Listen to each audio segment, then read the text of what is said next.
So my name is Jeff Cohn. I work for EPA and the Office of Pollution Prevention and Toxics. And we have been honored to host Jose as our summer fellow. Jose is pursuing a PhD from Purdue in anthropology. His background in environmental justice citizen science research, strong skills in policy research and writing, and background as a Mexican American have served my office really well. I enjoyed getting to know Jose as we discussed his research and writing assignments for EPA, his informational interview conversations, and our book titled Climate Change from the Streets. I'm going to let Jose provide the details of his projects, but Jose was a joy to work with, is a joy to work with, because he's willing to learn anything and has really interesting insights.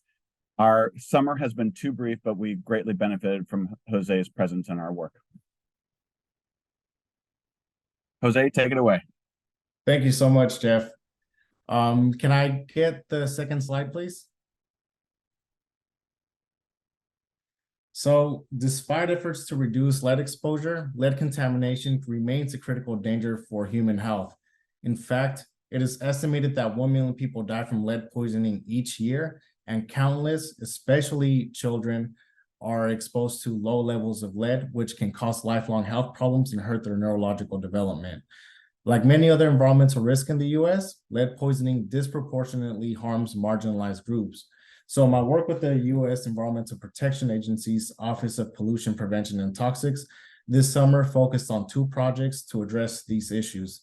The first one was creating a culturally appropriate set of stories about lead exposure and remediation to effectively communicate the dangers of lead to the public. Through the stories, we aim to reach more people across cultures who might be unaware of the many sources exposing them to lead in their homes, products, and the larger environment. And the second was helping Jeff develop a literature review into the overlaps of environmental justice, which is a framework used to analyze and address the uneven distribution of toxic exposures and the term potentially exposed and susceptible subpopulation, otherwise known as PES, a key acronym that was relatively recently added to the Toxic Substance Control Act. PES is super important because it opens up the capacity to introduce environmental justice elements to a lot of the work on toxins or toxics that the EPA does. So through a level setting EPA meeting and hopefully beyond, we're hoping that the report we're putting together and working on can be a starting point to identify potential areas for the agency to implement environmental justice principles into their daily work. While most of this work was pretty straightforward, a lot of reading, writing, editing, and collaborating with EPA staff, the fellowship was also a critical experiential research opportunity for me as an anthropologist. Some of the really big highlights, can we go to the next slide, please? So some of the really big highlights for me were, as Jeff mentioned, the informational interviews with the EPA staff. So I talked to tons of environmental specialists and scientists across regions working on projects from lead to water, waste management, and they had different roles in the projects that they're doing. So getting to know what their part of the EPA is and their experiences there, and some of the limitations and successes they've had working with the agency was really informative for me and my understanding of the work at that level. The other really amazing opportunity that I got was the places where I was invited to do observations at, and this included like weekly meetings. I got to like attend these meetings that were like internal to the Office of Pollution Prevention and Toxics, also some that were like that connected different offices and even larger agencies. Like there were some connections between the EPA and the Center for Disease Control and Prevention. So just really getting to attend those meetings and take notes on how they communicate, how they set up their work, and how they collaborate together in order to meet a common goal was really amazing and informational for me to learn about how, again, work is done at the government level, and what, again, the limitations and successes are in that area. Another thing that I really enjoyed was that I got to go to New Mexico to attend a Train the Trainer event where China from the EPA did a presentation for a bunch of community leaders that were primarily Spanish speakers in New Mexico. So she basically did a presentation on lead and how to remediate it, and communicated and gave the resources to them on how to do that same presentation and share it with their own communities in order to, again, decrease lead exposure. And so that was really amazing for me to get to experience. And it was just a really amazing point where it connected some of the research I've been doing, whether it's environmental justice organizations or communities, community leaders connecting with government. So watching them collaborate was really amazing and informative for me. And the last element that was amazing for me was the outstanding mentorship with Jeff. We met weekly. We read that book around climate change and environmental justice together, and saw each other throughout the week in different meetings. But just having him to discuss the book, like key concepts from that we learned, things that I was curious about within the EPA, and just getting his perspective on a lot of issues was really amazing for me, because it's not every day you get to talk to someone with the experience he has. And so, yeah, that was really great for me. So that being said, can we move on to the next slide, please? Yeah, I just want to thank Jeff for the whole experience, the Office of Pollution Prevention and Toxics, all the people at the EPA that I got to meet. Everyone was wonderful. The community engagement colleagues, everyone, all the colleagues that we got to discuss our work with, the advisors, Dovev, Andrea, and Betty, Alexis, and the University of New Hampshire, and the Sustainability Institute. Thank you.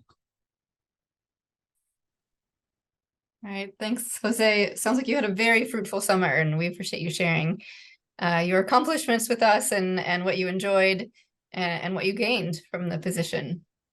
One question to continue on the storytelling thread, you mentioned you wrote some stories, so I'd love if you could give a quick summary of one of those stories to give us a sense of what you were writing this summer. Yeah, for sure. So I think so one of the stories we were working on was around lead in candy. And I thought it was a really important one, because so there's certain types of candies that are imported into the US that have high levels of lead that can be quite harmful to children. But so the issue that we discussed, I was talking to Chloe, who like kind of helped me and put me on like to the kind of stories that we wanted to share.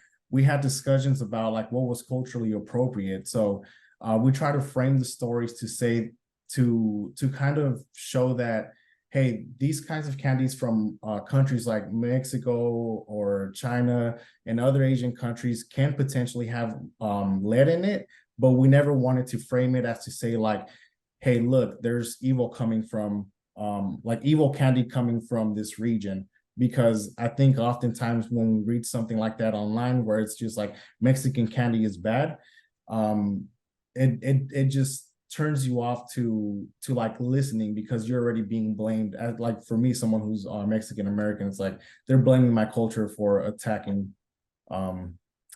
like the US with lead or something like that. So those were the kind of stories we try to frame.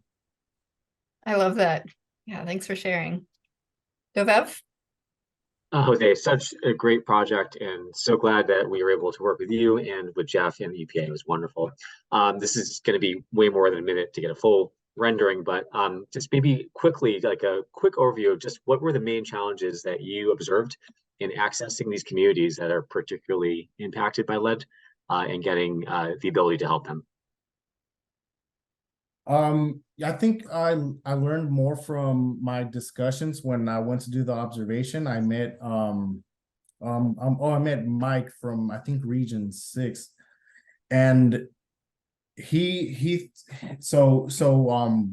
like based on the conversation we had, it seemed like that cultural piece was one of the biggest challenges, just because like there's the data is there, and we know it's bad, and we know what's contaminated and what the sources are, but a lot of the times not having like the